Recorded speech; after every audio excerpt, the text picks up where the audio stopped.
Hello friends, welcome to my channel. तो आप यहाँ पे देख रहे होंगे कि सॉलिड स्टेट्स के जो है सो महत्वपूर्ण प्रश्न जो कि यहाँ से लिया गया है आपके लिए, जो कि आने वाले परीक्षा में बहुत ही महत्वपूर्ण है। और ये सभी बोर्ड के लिए हैं, चाहे वो बिहार बोर्ड हो, यूपी बोर्ड हो या फिर या अन्य कोई बोर्ड हो। अगर आप हिंदी मीडियम से हैं तो ज़रूर देखें इसको। तो यहाँ पे क्या है, सबसे पहला इसमें देख लेते हैं। हम लोग चैप्टर ले रहे हैं सॉलिड स्टेट यानी ठोस अवस्था। तो सबसे पहला प्रश्न इसमें लिया गया है कि ठोस से, क्रिस्टलीय ठोस से आप क्या समझते हैं, कुछ उदाहरण भी लिखिए। तो यहाँ पे इसका उत्तर क्या हो जाएगा कि वैसे ठोस जिनमें अवयवी कण जैसे अणु, परमाणु या आयन एक क्रम में सजे होते हैं और बार बार पुनरावृत्ति करने पर एक निश्चित पैटर्न बनाते हैं, क्रिस्टलीय ठोस कहलाते हैं। ये प्रकृति में विषमदैशिक होते हैं और इनका गलनांक बहुत तीक्ष्ण यानी कि साफ होता है। उदाहरण के लिए NaCl, CaF2, Na2O, ZnS etc। तो इन सब को, इस आंसर को आप जरूर नोट डाउन कर लें, क्योंकि ये जो है सो बहुत ही इंपॉर्टेंट प्रश्न है। दूसरा नंबर प्रश्न अगर हम लोग देखें तो क्या कहता है, अक्रिस्टलीय ठोस को परिभाषित करें तथा कुछ उदाहरण भी दें। तो कुछ ठोस पदार्थों को कोई निश्चित ज्यामितीय रूप नहीं पाया जाता है, जैसे ऐसे ठोस पदार्थ को अक्रिस्टलीय ठोस कहा जाता है। अक्रिस्टलीय ठोस को प्रायः छद्म ठोस यानी कि स्यूडो सॉलिड भी कहा जाता है। इन पदार्थों के कणों की कोई निश्चित व्यवस्थित संरचना नहीं होती है। ये अतिशीतित द्रव यानी कि सुपर कूल्ड लिक्विड कहलाते हैं। इनकी प्रकृति समदैशिक होती है और इनके गलन ऊष्मा का मान निश्चित नहीं होता है, जैसे कांच, रबर, ग्लास, प्लास्टिक इत्यादि। इन सभी को जो है सो अक्रिस्टलीय सॉलिड के रूप में जानते हैं हम लोग। तीसरा नंबर प्रश्न अगर हम लोग देखें तो क्रिस्टलीय और अक्रिस्टलीय ठोसों के बीच अंतर स्पष्ट करें। तो यह प्रश्न भी बहुत बार पूछा जा चुका है, तो इसको भी आप लोग नोट डाउन करते हुए चलिएगा। तो पहला, अगर हम लोग एक तरफ क्रिस्टलीय ठोस लेते हैं, दूसरी तरफ अक्रिस्टलीय ठोस लेते हैं, तो क्रिस्टलीय ठोस की तरफ क्या है कि इनकी ज्यामिति निश्चित होती है और अक्रिस्टलीय ठोस में इनकी ज्यामिति निश्चित नहीं होती है। दूसरा, अगर इधर देखा जाए क्रिस्टलीय ठोस की तरफ, तो कणों की आंतरिक व्यवस्था नियमित होती है और इधर हो जाएगा कणों की आंतरिक व्यवस्था नियमित नहीं होती है। अगर बात करें क्रिस्टलीय ठोस की, तो इन्हें वास्तविक ठोस कहा जाता है और अक्रिस्टलीय ठोस को इन्हें अतिशीतित द्रव माना जाता है। चौथा, अगर देखा जाए क्रिस्टलीय ठोस का गुण, तो ये क्या है कि ये विषमदैशिक गुण को दिखाते हैं और अक्रिस्टलीय ठोस के बारे में देखा जाए तो ये समदैशिक गुण को दिखाते हैं। बढ़ते हैं चौथे नंबर प्रश्न की तरफ। तो निम्न ठोसों का वर्गीकरण आयनिक, धात्विक, आणविक, सहसंयोजक या अक्रिस्टलीय के रूप में कीजिए। तो यहाँ पे देख रहे हैं आप लोग कि 11 दिया गया है। तो इसमें से हम लोग अगर आयनिक खोजे तो NH4 का होल ट्वाइस PO4 और LiBr। और धात्विक अगर देखा जाए तो पीतल और Rb। सहसंयोजक अगर देखा जाए तो ग्रेफाइट SiC और Si। आणविक देखा जाए तो P4O10 और I2 और P4। और क्रिस्टलीय देखा जाए तो वो होगा आपका प्लास्टिक। पांचवा नंबर अगर प्रश्न देखा जाए तो दिक्जालक यानी कि स्पेस लैटिस किसे कहते हैं। तो इसका सही उत्तर हो जाएगा क्रिस्टल के अवयवी कण जैसे परमाणु, अणु, आयन तीनों अक्षों के अनुदिश एक निश्चित एवं नियमित क्रम में व्यवस्थित होते हैं। क्रिस्टल के इन अवयवी कणों की व्यवस्था को ही दिक्जालक यानी कि स्पेस लैटिस कहा जाता है। छठा नंबर अगर प्रश्न देखें तो क्या कह रहा है हम लोग का कि एकक कोष्टिका क्या है, ये कितने प्रकार के होते हैं। तो दिक् स्थान में उस लघुत्तम परंतु पूर्ण इकाई जो कि त्रिविम के बारे में कोष्टिका के बारे में बार बार पुनरावृत्त होकर दिए गए पदार्थ के क्रिस्टल का निर्माण करती है, एकक कोष्टिका यानी कि यूनिट सेल कहलाती है। तो एकक कोष्टिका 4 प्रकार की होती है। पहला अगर देखा जाए तो आध एकक यानी कि सिंपल यूनिट सेल। दूसरा अगर देखा जाए तो फेस सेंटर्ड। और तीसरा अगर देखा जाए तो बॉडी सेंटर्ड। और उसके बाद चौथा अगर देखा जाए तो एंड सेंटर्ड। सातवां नंबर अगर प्रश्न देखें तो सप्त क्रिस्टल तरंग यानी कि 7 क्रिस्टल सिस्टम क्या है। तो इसका सही उत्तर हो जाएगा कि अक्षीय दूरी यानी ABC की सममित तथा अक्षीय कोणों अल्फा, बीटा और गामा के आधार पर क्रिस्टलों को 7 भागों में बांटा गया है। इन्हें सप्त क्रिस्टल यंत्र भी कहा जाता है। आगे अगर हम लोग बढ़ें तो यहाँ पे देख सकते हैं हम लोग घनीय में a equal to b equal to c और alpha equal to beta equal to gamma equal to 90 degree.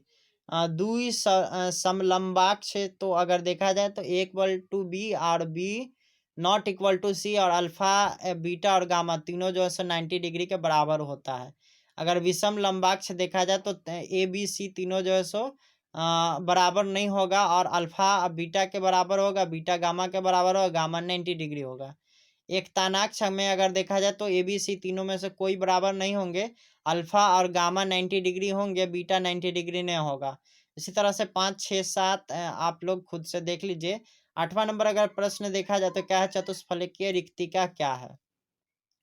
तो यहाँ पे अगर देखा जाए तो जब किसी विशेष प्रत के 3 परस्पर स्पर्श करने वाले गोलों द्वारा त्रिभुजाकार रिक्ति बनाई जाती है और उनका इस प्रत के ऊपरी या निचली परत के एक गोले से संपर्क होता है तो चतुष्फलकीय रिक्तिका का निर्माण होता है। तो ये अगर देखा जाए तो इसमें 1 नंबर क्या होता है कि चतुष्फलकीय रिक्तियों का उप सहसंयोजन संख्या 4 होता है और दूसरा अगर देखा जाए तो चतुष्फलकीय रिक्ति के लिए r/r इक्वल टू 0.225 होता है।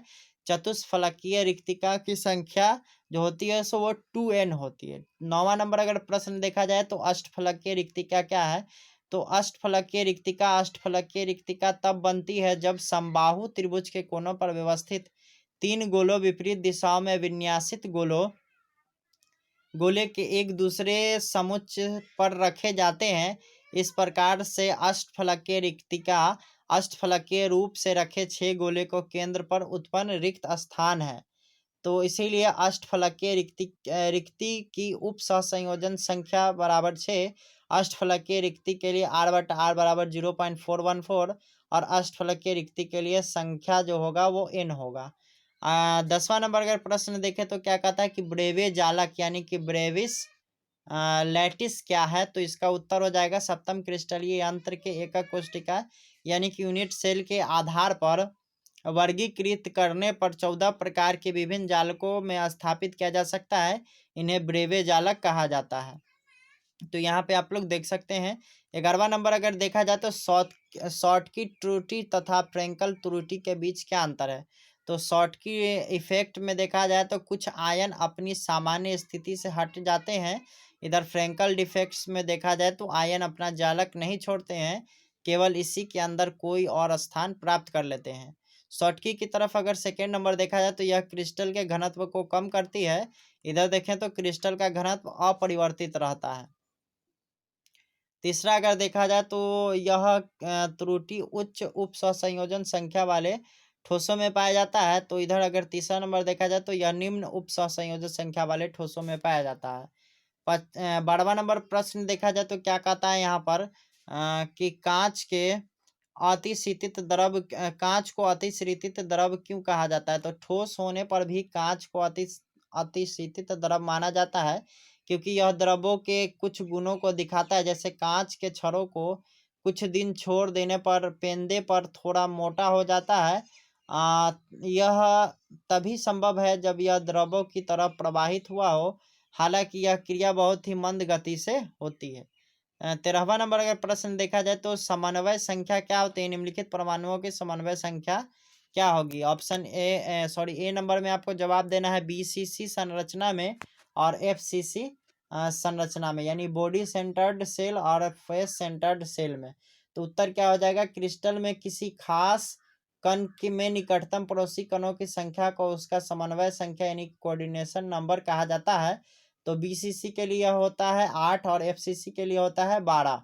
14वां नंबर प्रश्न अगर देखा जाए तो लिथियम BCC रवा बनाती है। लिथियम के परमाणु त्रिज्या की गणना करें यदि लिथियम की इकाई सेल का किनारा की लंबाई 351 pm है। तो इसका सही आंसर हो जाएगा R इक्वल टू √3/4 तो इसका सही आंसर हो गया 151.98 pm। तो आगे अगर देखा जाए 15वां नंबर प्रश्न तो ये क्या है कि एक तत्व A जिसके परमाणु द्रव्यमान 100 BCC संरचना जिसमें इकाई सेल के किनारे की लंबाई 400 pm है। तो A का घनत्व और 10 ग्राम A में उसकी इकाई सेलों की संख्या ज्ञात करें। तो इसका आप लोग यहाँ से आंसर नोट कर सकते हैं। यहाँ पे मैं थोड़ा देर के लिए पॉज कर देता हूँ वीडियो, आप लोग यहाँ से लिख सकते हैं। 16वां नंबर अगर प्रश्न देखें तो क्या कहता है यहाँ पर कि शॉटकी दोष क्या है?